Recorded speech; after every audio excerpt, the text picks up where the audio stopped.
নমস্কার প্রিয় শিক্ষার্থী বন্ধুগণ, নিগম সুধা সংস্কৃত চ্যানেলে তোমাদের সকলকে স্বাগত জানাচ্ছি।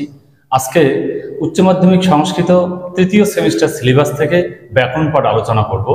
আজকের ব্যাকরণ পাঠের মূল আলোচ্য বিষয় হলো সমাস। তোমরা জানো যে আমরা ইতিপূর্বে অব্যয়ীভাব সমাস আলোচনা করেছি। আজকে আমাদের সিলেবাসে যে দুটি সমাস আছে, অব্যয়ীভাব এবং তৎপুরুষ, আমরা পরের সেই তৎপুরুষ সমাসটি আজকে আলোচনা করব। তোমরা মনোযোগ দিয়ে দেখো। তো শুরুতেই তৎপুরুষ সমাস কাকে বলে এটা আমরা জানব। যে তৎপুরুষ সমাসের সংস্কৃত সংজ্ঞা হলো উত্তর পদার্থ প্রধান তৎপুরুষ সমাস, অর্থাৎ যে সমাসে উত্তর পদ বা পরপদের অর্থ প্রধান হয় তাকেই তৎপুরুষ সমাস বলে। এটা কিন্তু এমসিকিউ আসার একটা সম্ভাবনা আছে যে তৎপুরুষ সমাসে কোন পদের অর্থ প্রধান হয়, পরপদের অর্থ প্রধান হয় বা উত্তর পদের অর্থ প্রধান হয়, আর অব্যয়ীভাব সমাসে কোন পদের অর্থ প্রধান হয়, পূর্ব পদের অর্থ প্রধান হয়, এটা জানতে হবে। তো তৎপুরুষ সমাস সাধারণত 6 প্রকার। কি কি? দ্বিতীয় তৎপুরুষ, তৃতীয় তৎপুরুষ, চতুর্থী তৎপুরুষ, পঞ্চমী তৎপুরুষ, ষষ্ঠী তৎপুরুষ এবং সপ্তমী তৎপুরুষ। এই হলো সাধারণত 6 প্রকার তৎপুরুষ সমাস। আরো অন্যান্য প্রকারভেদ আছে, সেগুলো আমরা পরের ভিডিওয়ে আলোচনা করব।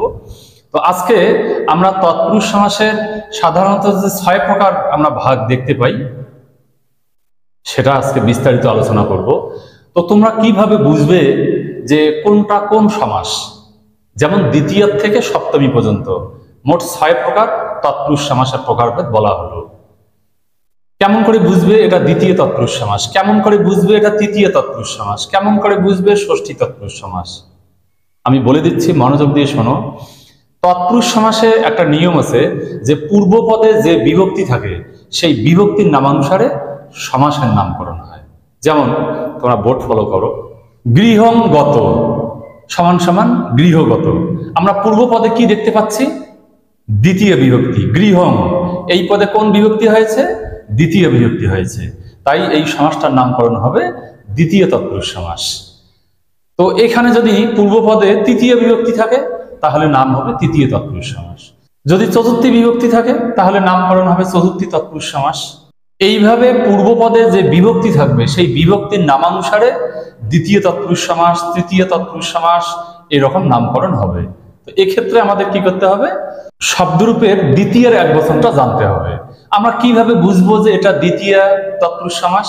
পূর্ব পদে যে বিভক্তিটা থাকে সেই বিভক্তিটা একটু জেনে নিতে হবে, বুঝতে হবে, তাহলে আমরা তৎপুরুষ সমাসটা সহজে করতে পারবো।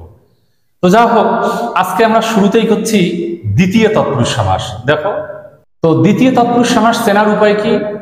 শ্রিত, গত, প্রাপ্ত, অতীত, আপন্ন, আশ্রিত, এই সমস্ত অর্থ প্রকাশ পেলে আমরা বুঝবো যে এটা দ্বিতীয় তৎপুরুষ সমাস। যেমন দেখো, কৃষ্ণং শ্রিত সমান সমান কৃষ্ণশ্রিত। এই যে কৃষ্ণং পদটি, এটা দ্বিতীয় বিভক্তি, এই জন্য এটা দ্বিতীয় তৎপুরুষ সমাস। তারপর দেখো গৃহং গত, গৃহগত। তারপর সুখম আপন্ন সমান সমান সুখাপন্ন, এটাও দ্বিতীয় তৎপুরুষ সমাস। তবে কোথাও কোথাও এই দ্বিতীয় তৎপুরুষ সমাসে অনুস্বার হচ্ছে, কোথাও কোথাও ময় হসন্ত হচ্ছে। এটা একটু বুঝে নেবে যে ময় হসন্তর পরে যদি ব্যঞ্জন বর্ণ থাকে তাহলে ময় হসন্তর জায়গায় অনুস্বার হয়, আর ময় হসন্তর পরে যদি স্বরবর্ণ থাকে তাহলে ময় হসন্তর কোনো পরিবর্তন হয় না। যেমন সুখম আপন্ন সমান সমান সুখাপন্ন, ময় হসন্তর পরে আ আছে, স্বরবর্ণ আছে, এই জন্য এখানে ময় হসন্তই হয়ে গেছে। আর আগের গুলোর ক্ষেত্রে তোমরা দেখতে পাচ্ছ যে অনুস্বার হয়ে গেছে, গৃহং, কৃষ্ণং, এগুলো অনুস্বার হয়ে গেছে। তারপর দেখো শরণাপন্ন, শরণম আপন্ন, দুঃখাপন্ন, দুঃখম আপন্ন।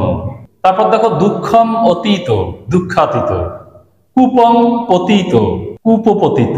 এইভাবে দ্বিতীয় তৎপুরুষ সমাস হয়। তারপরে আমরা আসছি তৃতীয় তৎপুরুষ সমাস। দেখো, তৃতীয় তৎপুরুষ সমাসে তোমাদের একটা কাজ করতে হবে, যেটা হলো আমরা দ্বিতীয় তৎপুরুষ সমাসে করলাম, মানে পূর্বপদটাকে যেমন দ্বিতীয় বিভক্তি করলাম, এই তৃতীয় তৎপুরুষ সমাসে কি করতে হবে? পূর্বপদটাকে শব্দরূপে তৃতীয়ার একবচনের ন্যায় করতে হবে। প্রত্যেকটা শব্দ যেটা যে শব্দের মতো সেই শব্দের তৃতীয়ার একবচন। তো আমরা কিভাবে বুঝবো যে এটা তৃতীয় তৎপুরুষ সমাস? পূর্ব, সদৃশ, সম, গুণার্থ ও গুণবাচক শব্দ থাকলে আমরা বুঝবো যে এটা তৃতীয় তৎপুরুষ সমাস। যেমন দেখো মাসেন পূর্ব সমান সমান মাস ও পূর্ব, পূর্বপদটা কেমন? তৃতীয় বিভক্তি হয়েছে, নর শব্দের মতো, নরেন মাসেন, তৃতীয় বিভক্তি। তারপর দেখো জ্ঞানেন হীন সমান সমান জ্ঞানহীন, এই জ্ঞানেন পদটি তৃতীয় বিভক্তি, তাই এগুলি তৃতীয় তৎপুরুষ সমাস। তারপর মাত্রা সম সমান সমান মাতৃ সম, এই পূর্বপদগুলি সবগুলি তৃতীয় বিভক্তি, তাই এগুলো তৃতীয় তৎপুরুষ সমাস। তারপর দেখো স্বরেণ বিদ্ধ সমান সমান স্বরবিদ্ধ, এইভাবে তৃতীয় তৎপুরুষ সমাস হয়। তারপর এবার আমরা আসছি চতুর্থী তৎপুরুষ সমাসে। এখানেও আমরা একই কাজ করব, পূর্বপদকে চতুর্থী বিভক্তি করে দেব, তাহলে চতুর্থী তৎপুরুষ সমাস হয়ে যাবে। তো এখানে চতুর্থী তৎপুরুষ সমাস বোঝার উপায় কি, মানে কোন কোন অর্থে চতুর্থী তৎপুরুষ সমাস হবে দেখো। যেমন দেখো বলি, সুখ, হিত, রক্ষিত, এই সমস্ত শব্দগুলি যদি থাকে তাহলে তোমরা বুঝে নেবে যে এগুলো চতুর্থী তৎপুরুষ সমাস। যেমন ভূতায় বলি, ভূত বলি, এই যে ভূতায় শব্দটি চতুর্থী বিভক্তি হয়েছে, তাই এটা চতুর্থী তৎপুরুষ সমাস। তারপর পুত্রায় সুখম সমান সমান পুত্র সুখম, এই যে পুত্রায় পদটি চতুর্থী বিভক্তি, চতুর্থী তৎপুরুষ সমাস। তারপর রাজ্ঞে হিতম সমান সমান রাজহিতম, এটা কি? রাজ্ঞে পদটি রাজন শব্দরূপে চতুর্থীর এক বচন। তোমাদের প্রত্যেকটা শব্দের চতুর্থীর এক বচন জানলে তোমাদের সুবিধা হবে। যেমন কুণ্ডলয় হিরণ্যম সমান সমান কুণ্ডল হিরণ্যম, ইউপায় দারু সমান সমান ইউপ দারু। তারপর গভ্য রক্ষিতম সমান সমান গোরক্ষিতম। তাহলে তোমরা চতুর্থী তৎপুরুষ সমাস বুঝে গেছো। এবারে আমরা আসছি পঞ্চমী তৎপুরুষ সমাসে। একই রকম চতুর্থী তৎপুরুষ সমাসের মতো পঞ্চমী তৎপুরুষ সমাসেও পূর্বপদকে পঞ্চমী বিভক্তি যুক্ত করতে হবে। তো সাধারণত আমরা পঞ্চমী তৎপুরুষ সমাস কিন্তু সহজেই বুঝতে পারবো কিভাবে, যে বাংলায় ভীতি মানে ভয়, ভীতি এগুলো বোঝালে কিন্তু পঞ্চমী বিভক্তি হয়, আমরা কারো কেউ জেনেছি। তো এইখানেও তাই।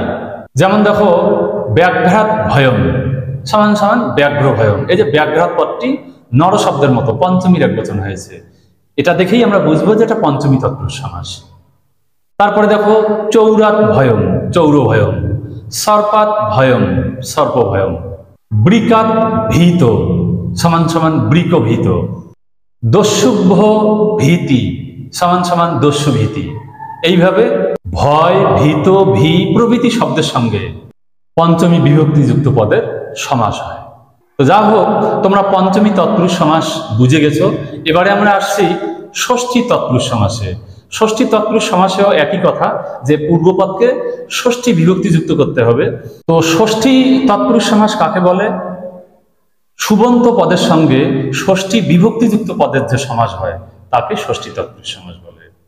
যেমন দেখো নদ্যা জলম সমান সমান নদী জলম, এই যে নদ্যা পদটি হলো ষষ্ঠীর এক বচন, এই ষষ্ঠীর এক বচনের সঙ্গে কি হলো? সুবন্ত পদ, এই যে জলম, এই পদটির যে সমাস হলো এটাকে বলা হচ্ছে ষষ্ঠী তৎপুরুষ সমাস। যেমন দেখো নদ্যা তটম সমান সমান নদী তটম। তারপর দেখো বিদ্যায়া আলয় সমান সমান বিদ্যালয়, দুর্গায়া পূজা সমান সমান দুর্গা পূজা, বিশ্বস্য মিত্রম সমান সমান বিশ্বামিত্র, বাড়িনাং বাহক সমান সমান বলাহক, বৃহতাং পতি সমান সমান বৃহস্পতি। এই হলো ষষ্ঠী তৎপুরুষ সমাস। এবারে আমরা আসছি সপ্তমী তৎপুরুষ সমাসে। এই সপ্তমী তৎপুরুষ সমাস কাকে বলে এটা আমরা কিভাবে বুঝবো? যে সৌন্দ্র, নিপুণ প্রভৃতি পদের সঙ্গে সপ্তমী বিভক্তিযুক্ত পদের যে সমাস হয় তাকেই সপ্তমী তৎপুরুষ সমাস বলে। যেমন দেখো দানে সৌন্দ্র সমান সমান দান সৌন্দ্র, তর্কে নিপুণ সমান সমান তর্ক নিপুণ, শাস্ত্রে পণ্ডিত সমান সমান শাস্ত্র পণ্ডিত। দেখো প্রত্যেকটা শব্দ পূর্বপদ সপ্তমী বিভক্তিযুক্ত হয়ে যাচ্ছে। এই সপ্তমী বিভক্তিযুক্ত পদের সঙ্গে সুবন্ত পদের যে সমাসগুলো হচ্ছে এগুলো কি বলা হচ্ছে? সপ্তমী তৎপুরুষ সমাস। যেমন কলায়াং কুশল সমান সমান কলা কুশল, সভায়াং পণ্ডিত সমান সমান সভা পণ্ডিত, ঘৃতে পক্ষ সমান সমান ঘৃত পক্ষ। এইভাবে তৎপুরুষ সমাস হয়ে যাচ্ছে। তো বন্ধুরা, সাধারণত তৎপুরুষ সমাসের যে 6 প্রকার, সেই 6 প্রকার তৎপুরুষ সমাস বিস্তারিত আলোচনা করলাম। এর পরের ভিডিওয়ে আমরা তৎপুরুষ সমাসের বাকি অন্যান্য প্রকারভেদগুলো নিয়ে আলোচনা করব। আজকে এখানে শেষ করছি। তোমরা ভালো থাকো, সুস্থ থাকো। ধন্যবাদ।